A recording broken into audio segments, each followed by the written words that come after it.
चलिए स्टार्ट करते हैं, थोड़ा सा बताइएगा। बताइएगा तो पृथ्वी पर सार्वत्रिक मात्रा में यूरेनियम का कौन सा अपरूप मिलता है?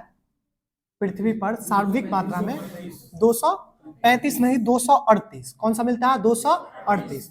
यूरेनियम का जो सबसे ज्यादा जो अपरूप मिलता है वो कौन सा मिलता है? 238 मिलता है। आगे आपको बताना है किसने सर्वप्रथम भारत में एक पृथक मुस्लिम राज्य का प्रस्ताव रखा था? नहीं नहीं, चौधरी रहमत अली से पहले मोहम्मद इकबाल थे। कौन थे? मोहम्मद इकबाल थे, ठीक है ना। चौधरी रहमत अली का जो नाम आता है वो पाकिस्तान के लिए आता है। किसके लिए आता है? पाकिस्तान शब्द देने के लिए आता है। प्लस में पाकिस्तान का जो मांग रखे थे वो कौन रखे थे? वो चौधरी रहमत अली के द्वारा बोला गया था, और मुस्लिम लीग के जो प्रवर्तक थे मोहम्मद अली जिन्ना, उनके द्वारा ये मांग किया गया था, ठीक है ना। लेकिन सबसे पहले जो एक अलग मुस्लिम राज्य का प्रस्ताव डाला गया था वो किसके द्वारा? मोहम्मद इकबाल के द्वारा। आगे आपको बताना चावल का कटोरा जो है ये किस नदी डेल्टा को कहा जाता है? चावल का कटोरा भारत में कृष्णा गोदावरी, बिल्कुल सही है। कृष्णा गोदावरी डेल्टा को जो है चावल का कटोरा के नाम से जाना जाता है। आगे बताइएगा तो किस बाद में सर्वोच्च न्यायालय ने सर्वप्रथम यह घोषित किया कि उद्देशिका संविधान का हिस्सा नहीं है? नहीं, केशवानंद भारतीवाद में तो बताया ही।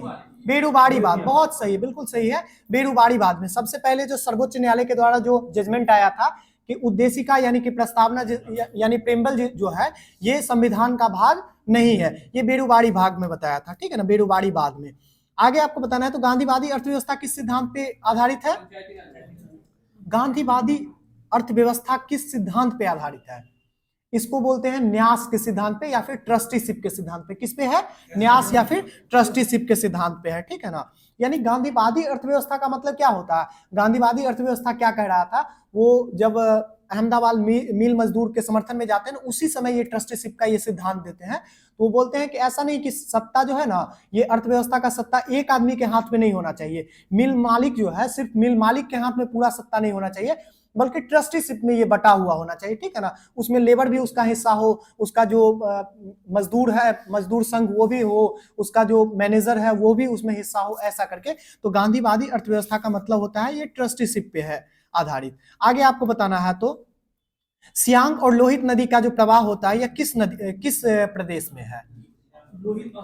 हाँ, लोहित असम और अरुणाचल प्रदेश, दोनों नदी दोनों राज्यों में संयुक्त रूप से बहती है, ठीक है ना। लोहित और सियांग नदियां जो है किस में बहती है?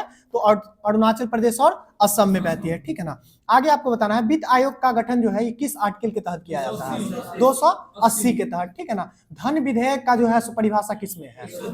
110 धन विधेयक। और वित्त विधेयक का 100, ठीक बोल रहे हैं, ठीक है, ठीक बोल रहे हैं, 117। वित्त विधेयक जो है 117 और धन विधेयक 110, ठीक है ना। और धन विधेयक की जो विशेष प्रक्रिया है उसके बारे में 109, ठीक है ना। 111 में क्या है यही बता दीजिए।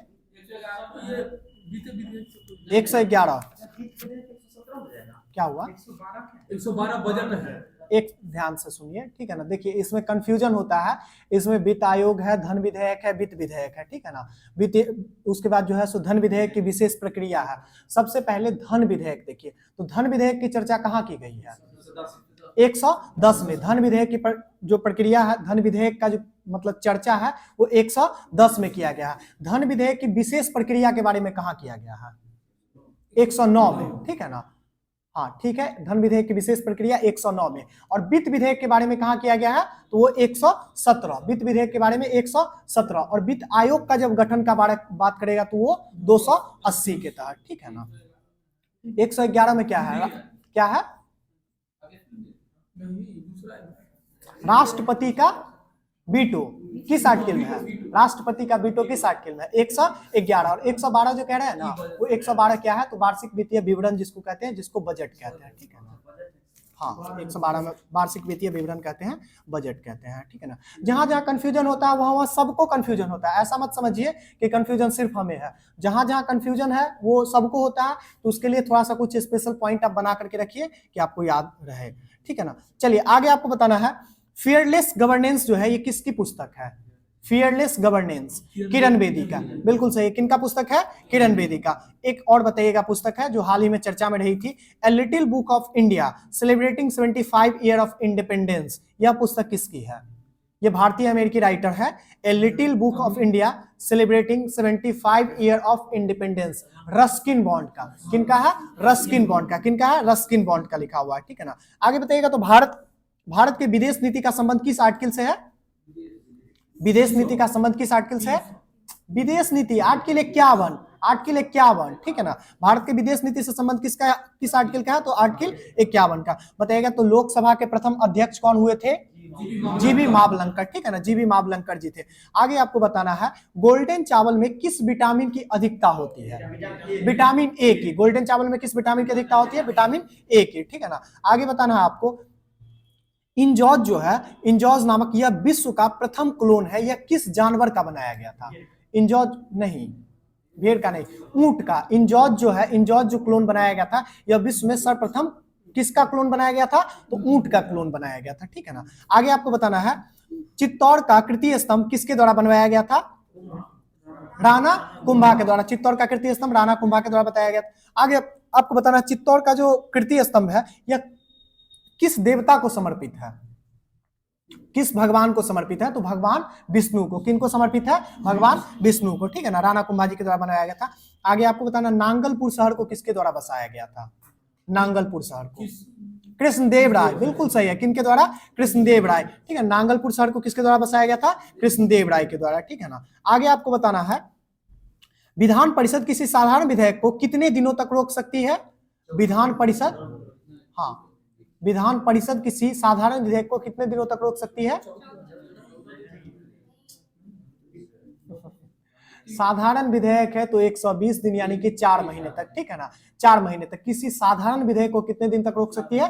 4 महीने तक। और वही वित्त विधेयक रहेगी तो मात्र 14 दिनों तक। विधान परिषद यानी कि उच्च सदन की बात कर रहे हैं। आगे आपको बताना है बिहार में लोटा विद्रोह किस जिला में हुआ था? मुजफ्फरपुर में हुआ था। कहां पे हुआ था? लोटा विद्रोह मुजफ्फरपुर में हुआ था, ठीक है ना। लोटा विद्रोह का संबंध किससे है? क्या है ये लोटा विद्रोह? थोड़ा सा मुजफ्फरपुर में हुआ है तो बिहार का है तो जाने भी तो क्या है लोटा विद्रोह? जेल के कैदियों के द्वारा किया गया था ये विद्रोह, ठीक है ना। अंग्रेजों के खिलाफ जेल के कैदियों के द्वारा ये किया गया था। उस समय जो है ना, जैसे आप जेल जाएंगे तो आपको कुछ कपड़ा दिया जाएगा, कुछ बर्तन दिया जाएगा, किसी में आप खाएंगे पिएंगे और यही कपड़ा पहनेंगे, ठीक है ना। तो उस समय में भी दिया जाता था, कपड़ा दिया जाता था, बर्तन दिया जाता था। तो उस समय जो है ना सो पीतल का लोटा दिया जाता था। क्या दिया जाता था? पीतल का लोटा दिया जाता था। उस पीतल को, लोटा को बंद करके जेल के कैदी को, और मिट्टी का जो है ना सुराही टाइप का जो बनता है, क्या बोलते हैं उसको? घड़ा नहीं, मतलब जिसमें कुल्हड़ बोल सकते हैं, कुल्हड़ जिसमें वो पानी पी सके, ठीक है ना। वैसा जो है सो लोटा के आकृति का ही मिट्टी का देने लगा, ठीक है ना। तो जेल के कैदियों के द्वारा जो है सो विद्रोह कर दिया गया, क्योंकि जब जेल से छूटता था ना तो लोटा घर लेकर के जा सकते थे, ठीक है ना। वो कपड़ा आपका, लोटा, वो सब बर्तन वगैरह आपका अपना हो गया। तो सोचता था कि जेल भी आए, एक पीतल का पहले लोटा भी मिलता था, वो भी घर नहीं लेके जा सके, तो इसके लिए विद्रोह कर दिया था कि हमको वही लोटा चाहिए, ठीक है ना। इसी के लिए इस विद्रोह का नाम पड़ गया लोटा विद्रोह। बड़ी रोचक कहानी है। चलिए आगे आपको बताना है तो निमाड़ी जो है किसकी किस्म है? निमाड़ी किसकी किस्म है? नहीं, गाय की किस्म है। निमाड़ी जो है किस जानवर की किस्म है? तो गाय की, ठीक है ना। अमृत महल किसकी है? गाय की, ठीक है ना, गाय की, याद रखिएगा। बताइएगा तो डायमंड में कौन सा प्रसंस्करण होता है? डायमंड में, हीरा में कौन सा? sp3, बिल्कुल सही है, sp3 होता है, ठीक है ना। आगे आपको बताना है तो जीएसटी जो है ये कैसी कर है? प्रत्यक्ष या अप्रत्यक्ष?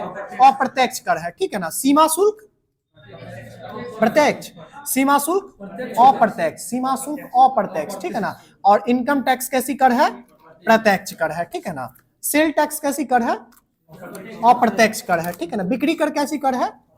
अप्रत्यक्ष कर है। यानी जनरली आपको जितने भी टैक्स मिलेगी ना सब अप्रत्यक्ष टैक्स ही है, ठीक है ना। आपको कुछ ही कर है जो प्रत्यक्ष है। बताइएगा तो लोकसभा के प्रथम जो है विपक्ष के नेता कौन थे? लोकसभा में प्रथम विपक्ष के नेता कौन थे? हाँ बोलिए, ठीक बोल रहे हैं, राम सुभग सिंह थे, ठीक है ना, राम सुभग सिंह थे। और राज्यसभा में प्रथम विपक्ष के नेता कौन थे? कमलापति त्रिपाठी, कमलापति त्रिपाठी जी थे, ठीक है ना। आगे आपको बताना है हिंदी को राज्य भाषा के रूप में स्वीकार करने वाला भारत का पहला राज्य कौन सा है? हिंदी को राज्य भाषा के रूप में स्वीकार करने वाला भारत का पहला राज्य कौन सा है?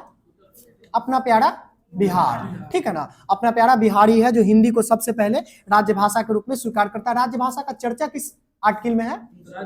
343, 343, ठीक है ना। आगे आपको बताना किस भाग में है?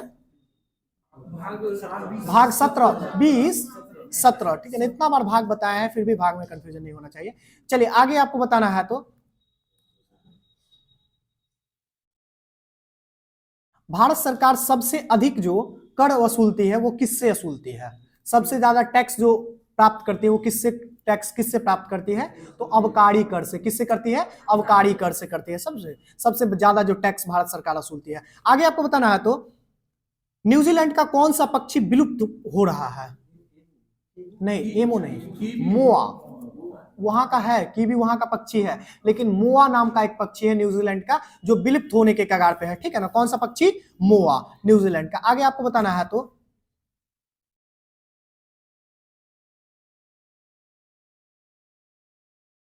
पानीपत का तृतीय युद्ध जो हुआ था वो मराठा के उस समय जो है सो पेशवा कौन थे? कौन थे?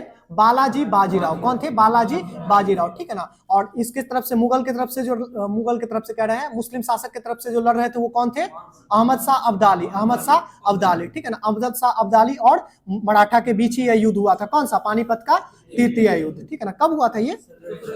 बिल्कुल सही है, 14 जनवरी 1761 का। बताइएगा तो ऑरोविले आश्रम का स्थापना किसके द्वारा किया गया था? अरविंद घोष के द्वारा। बिल्कुल सही है, किसके द्वारा किया गया था? अरविंद घोष के द्वारा। जब ये कांग्रेस से नाराज हो गए थे, कांग्रेस छोड़ करके चले गए थे, तब जो है ना ये ऑरोविले आश्रम की स्थापना की है जो आज तक चल रहा है। बताइएगा तो परमाणु बम का खोज किसके द्वारा किया गया था? बिल्कुल सही है, जे रॉबर्ट ओपेनहाइमर के द्वारा किया गया था, ठीक है ना। परमाणु बम का खोज किसके द्वारा किया गया था? रॉबर्ट ओपेनहाइमर के द्वारा किया गया था। हाइड्रोजन बम का खोज कौन किए थे? सैमुअल कोहेन, एडवर्ड टेलर, ठीक है ना। एडवर्ड टेलर के द्वारा किया गया था। हाइड्रोजन बम का खोज किसके द्वारा किया गया था? एडवर्ड टेलर के द्वारा किया गया था, ठीक है ना। आगे आपको बताना है तो मिलिंद पन्हो पुस्तक जो है यह किसके द्वारा लिखी गई थी?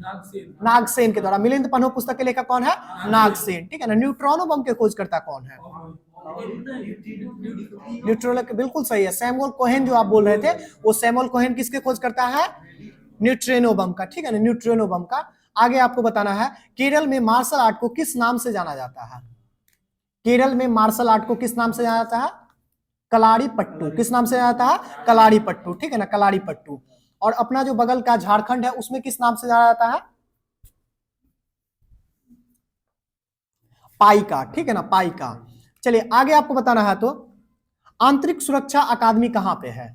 इंटरनल सिक्योरिटी एकेडमी नहीं, आंतरिक सुरक्षा अकादमी राजस्थान के माउंट आबू में। कहां पे है? राजस्थान माउंट आबू में आंतरिक सुरक्षा अकादमी जो है, ठीक है ना, इंटरनल सिक्योरिटी एकेडमी बोलते हैं इसको। आगे आपको बताना है सूरसागर जो है, सूरसागर यह किसके द्वारा लिखा गया पुस्तक है? सूरसागर सूरदास के द्वारा। बिल्कुल सही है, सूरसागर किसके द्वारा लिखा गया? सूरदास के द्वारा। किस भाषा में लिखी गई है यह? ब्रज भाषा में लिखी गई। किस भाषा में लिखी गई है? ब्रज भाषा में। बताइएगा तो सुब्रतो कप का संबंध किस खेल से है? फुटबॉल से। सुब्रतो कप किस में दिया जाता है? फुटबॉल में दिया जाता है, ठीक है ना। आगे आपको बताना है भारत पोलियो से मुक्त कब हुआ? भारत पोलियो मुक्त हुआ है कि नहीं? अभी हो गया है। कब हुआ है? कब? 2014 में। बहुत सही, 11 फरवरी 2014 को हुआ है, ठीक है ना। भारत जो पोलियो से मुक्त हुआ कब हुआ है? 11 फरवरी 2014 को हुआ है, ठीक है ना। आगे आपको बताना है किस संविधान संशोधन के तहत मूल अधिकार में संशोधन की शक्ति हासिल कर ली गई थी? यानी कि सरकार के द्वारा जो है ना, सांसद के द्वारा मूल अधिकार में भी संशोधन करने की शक्ति जो प्राप्त की गई थी, किस संविधान संशोधन में? नहीं, उससे पहले 24वां संविधान संशोधन। उलट दीजिए सीधे, ठीक है ना। 24वां संविधान संशोधन में मूल अधिकार में संशोधन करने की शक्ति प्राप्त कर ली गई थी सांसद के द्वारा, ठीक है ना। चलिए आगे आपको बताना है राज्य विधान परिषद की व्यवस्था किस आर्टिकल में की गई है? 169, बिल्कुल सही, 169 राज्य विधान परिषद की जो व्यवस्था की गई है किस आर्टिकल में? 169 में, ठीक है ना। विधान मंडल की स्थापना किस आर्टिकल के तहत? 64। विधान मंडल 168, विधान मंडल 168, विधान परिषद 169 और विधानसभा 170। बिल्कुल सही, 170। आगे आपको बताना किसी राज्य में विधानसभा में अधिकतम सीटों की संख्या कितनी हो सकती है? 500। बिल्कुल सही, अधिकतम जो संख्या हो सकती है कितनी हो सकती है? 500। और न्यूनतम संख्या 60, 40 नहीं 60, न्यूनतम जो संख्या है वो 60, ठीक है ना। अभी 3 राज्य हैं जो अपवाद है जो 60 से कम है।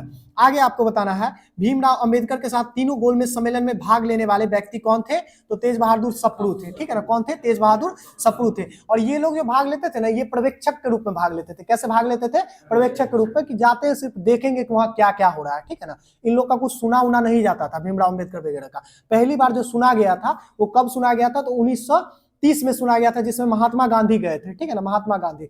लेकिन सुना गया था लेकिन कुछ हाथ नहीं लगा था। 1931 में, सॉरी 1931 में दूसरा में जो गए थे, ठीक है ना, 7 सितंबर 1931 में गए थे महात्मा गांधी, ठीक है ना। क्या हुआ? दूसरा में गए थे, 7 सितंबर 1931 को गए थे, धोखा से बोल दिए पहला में, ठीक है ना, 1930 में। चलिए आगे आपको बताना है शिव समुद्रम जलप्रपात किस राज्य में है? कावेरी नदी पे, कर्नाटक में, बिल्कुल सही है। शिव समुद्रम जलप्रपात कर्नाटक में है। आगे आपको बताना है जूनागढ़ अभिलेख का संबंध किस शासक से है? रुद्रदामन से, ठीक है ना। ऐसे बोलते भी है इसको, रुद्रदामन का जूनागढ़ अभिलेख, ठीक है ना। तो रुद्रदामन से बताएगा। तो एटीएम जारी करने वाला प्रथम बैंक कौन सा था? बताए थे ना, आईडीबीआई, विश्व में बार्कलेज बैंक। कौन सा बैंक है? बार्कलेज बैंक है, ठीक है ना। एटीएम कार्ड जारी करने वाला जो दुनिया का पहला बैंक है वो बार्कलेज बैंक है। आगे आपको बताइएगा किस वायसराय के शासन के समय श्वेत विद्रोह हुआ था? White revolution. 1500, ठीक बोलिए, 1500 कब बोलिए? व्हाइट रेवोल्यूशन, लॉर्ड रिपन, ठीक है ना। और लॉर्ड रिपन का कार्यकाल कब से कब तक है? 1876 से लेकर के 1880 तक, ठीक है ना। हाँ सॉरी, 1880 से लेकर के 1884 तक, ठीक है ना। इससे पहले तो कौन रहते हैं? इससे पहले तो लिटन रहते हैं। 76 से लेकर के 80 तक कौन रहते हैं? लिटन रहते हैं। और 80 से लेकर के 84 तक कौन रहते हैं? रिपन रहते हैं। और इन्हीं के समय में व्हाइट रिवोल्यूशन हुआ है, ठीक है ना, व्हाइट रिवोल्यूशन। चलिए आगे, श्वेत क्रांति बोलते हैं इसको। आगे आपको बताना है लोकसभा के प्रथम अध्यक्ष कौन थे? लोकसभा के प्रथम अध्यक्ष कौन थे? जीवी मावलंकर, ठीक है ना। और प्रथम उपाध्यक्ष कौन थे? अयंगर थे, ठीक है ना, एम ए अयंगर इनको बोलते हैं। आगे आपको बताना है कांग्रेस के 1922 के अधिवेशन की अध्यक्षता किसके द्वारा की गई थी? चित्तरंजन दास के द्वारा की गई थी। किसके द्वारा किया गया था? चित्तरंजन CR दास के द्वारा किया गया था। आगे आपको बताना है बिहार में जो है सो पहला कांग्रेस का अधिवेशन कब होता है? 1912 में होता है। कहाँ पे होता है? बांकीपुर पटना में होता है। कई बार बता चुके हैं, ठीक है ना, बांकीपुर पटना में होता है। जिसकी अध्यक्षता कौन करते हैं? RN माधुलकर जी करते हैं, बिल्कुल सही है। आगे आपको बताना है भारत में वन महोत्सव की शुरुआत कब से होती है? वन महोत्सव की शुरुआत KM मुंशी के द्वारा 1950 से, ठीक है ना। कब से होती है? 1950 से। वन महोत्सव की शुरुआत 1950 से होती है KM मुंशी के द्वारा। आगे आपको बताना है उच्च न्यायालय का किस अनुच्छेद के द्वारा रीट जारी करता है? उच्च न्यायालय जो है ना, किस हाई कोर्ट किसके तहत? 226 के तहत, 226 के तहत हाई कोर्ट जो जारी करता है 226 के तहत। आगे आपको बताना है तो देव समाज की स्थापना किसके द्वारा किया गया था? बिल्कुल सही है, देव समाज किसके द्वारा? शिव नारायण अग्निहोत्री। देव समाज की स्थापना शिव नारायण अग्निहोत्री के द्वारा किया गया था, ठीक है ना। बताइएगा तो फ्लोरस्पार जो है ये किस धातु का अयस्क है? फ्लोरस्पार ये एल्युमिनियम का, किसका है? एल्युमिनियम का। फ्लोरस्पार किसका है? एल्युमिनियम का, ठीक है ना। आगे आपको बताना शीतला माता का मंदिर कहाँ पे है? शीतला माता का मंदिर, जो प्रचलित शीतला माता का मंदिर है ना, ठीक है ना, यहाँ पे छोटी माता और बड़ी माता करके है, ठीक है ना। छोटी शीतला माता और बड़ी शीतला माता करके, ठीक है ना। शीतला माता का जो प्रचलित मंदिर है ना वो हरियाणा में है, ठीक है ना, हरियाणा में। आगे आपको बताना चंद्रशेखर आजाद की माता का नाम क्या था? चंद्रशेखर आजाद की माता का नाम जगरानी देवी। क्या नाम था? जगरानी देवी। चंद्रशेखर आजाद की माता का नाम क्या था? जगरानी देवी, ठीक है ना। आगे आपको बताना है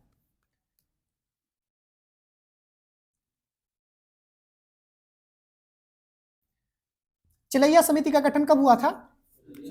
चिलैया समिति का गठन कर सुधार से था, बिल्कुल सही है। 1991 में। कब हुआ था? 1991 में हुआ था, 1991 में हुआ था, ठीक है ना। बताइएगा तो भारत में प्रथम जजिया कर लगाने का साक्ष्य जो मिलता है वह किसके कार्यकाल में मिलता है?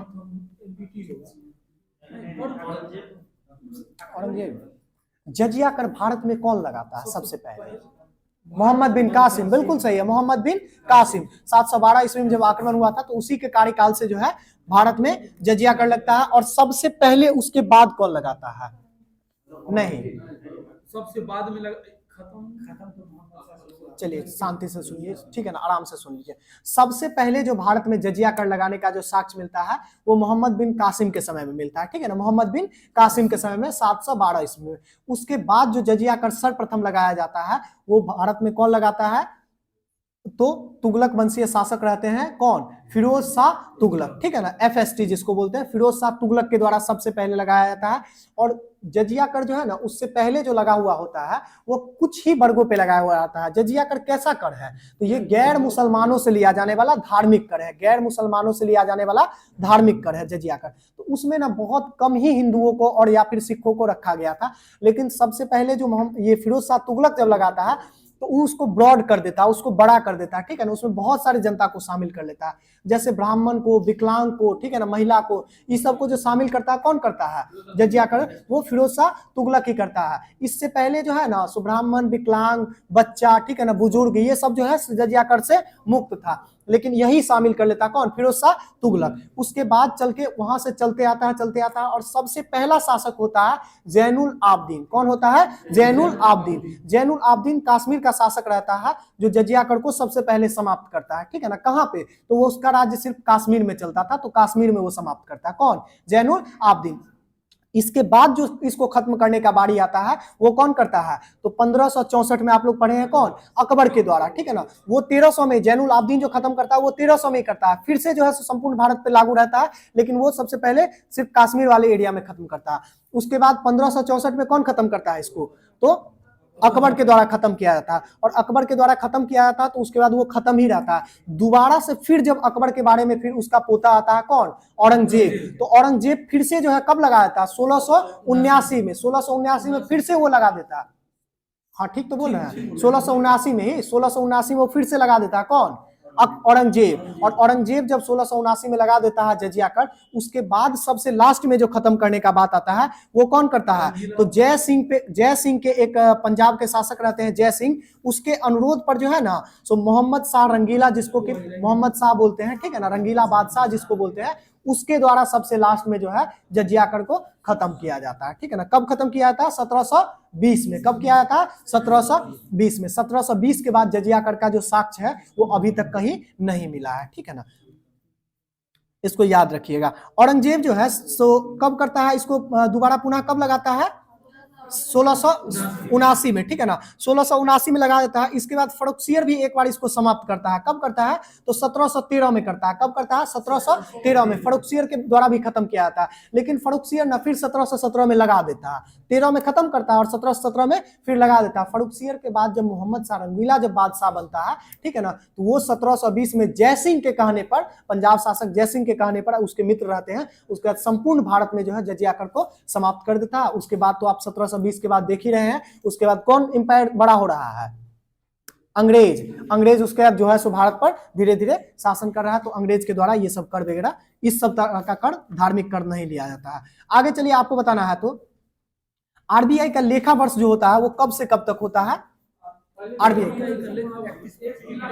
1 जुलाई से 30 जून, 1 जुलाई से 30 जून, ठीक है ना। अभी भी तो वही है ना, अभी भी कहाँ लेखा वर्ष चेंज हुआ है, लेखा वर्ष देखिएगा, हो सकता है पहले जो था वो 1 जुलाई से लेकर के 30 जून तक ही लेखा वर्ष था, ठीक है ना।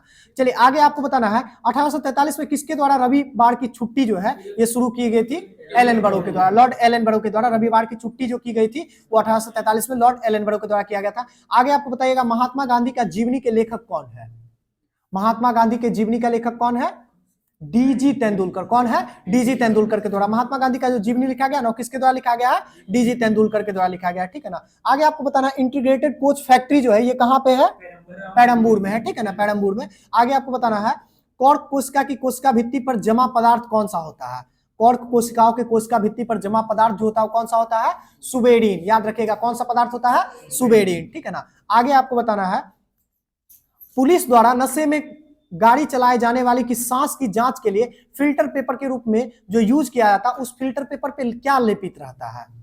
पुलिस जो है नशा में जो गाड़ी चलाता है, अल्कोहल टेस्ट जो करवाता है, फूक करके जो अल्कोहल टेस्ट करवाता है, तो एक पेपर रहता है, ठीक है ना, वो पेपर उस पर दिखाता है, तो उस पेपर पे आखिर कौन सा रासायनिक पदार्थ होता है, ठीक है ना। तो कौन सा पदार्थ होता है, तो पोटेशियम डाइक्रोमेट होता है, उसके साथ साथ सल्फ्यूरिक एसिड होता है। पोटेशियम डाइक्रोमेट के साथ क्या रहता है, सल्फ्यूरिक एसिड लगा हुआ रहता है पेपर पे, और उसका कलर चेंज हो जाता है, जिससे पता चल जाता है, इंडिकेशन मिल जाता है कि कोई व्यक्ति नशा में है या नहीं है, ठीक है ना। चलिए आगे आपको बताना है, खरगोश में गुणसूत्रों की संख्या कितनी होती है? खरगोश में गुणसूत्रों की संख्या 38 नहीं, खरगोश में 44 होती है। कितनी होती है? 44। इंसान में कितना होता है? रैट में कितना होता है? चूहा में 2 है, ठीक है ना, एक रैट है एक माउस है, तो रैट में कितना होता है? रैट में 40 हो जाएगा और माउस में 42 हो जाएगा, ठीक है ना। रैट में कितना हो जाएगा? 40 और माउस में 42। हमको भी कंफ्यूजन होता था ना, तो याद कर लिए, रैट छोटा है RAT, ठीक है ना, और माउस बड़ा है, तो माउस में 2 ठो एक्स्ट्रा कर दीजिए, 42 और 40 कर लीजिए, रैट में 40 और माउस में 42, ठीक है ना। चलिए आगे आपको बताना है, कृषि का एक प्रकार है दीपा, ये कहां पे होता है? जैसे धूमकेतु नॉर्थ ईस्ट में, असम में प्रचलित है ना, वैसे दीपा कृषि का जो पद्धति है वो कहां प्रचलित है? छत्तीसगढ़ में। दीपा कहां पे प्रचलित है? छत्तीसगढ़ में, ठीक है ना। पामलू कहां पे है? पामलू मणिपुर में, पामलू मणिपुर में है, ठीक है ना। चलिए आगे आपको बताना है, छोड़ दे, ठीक है।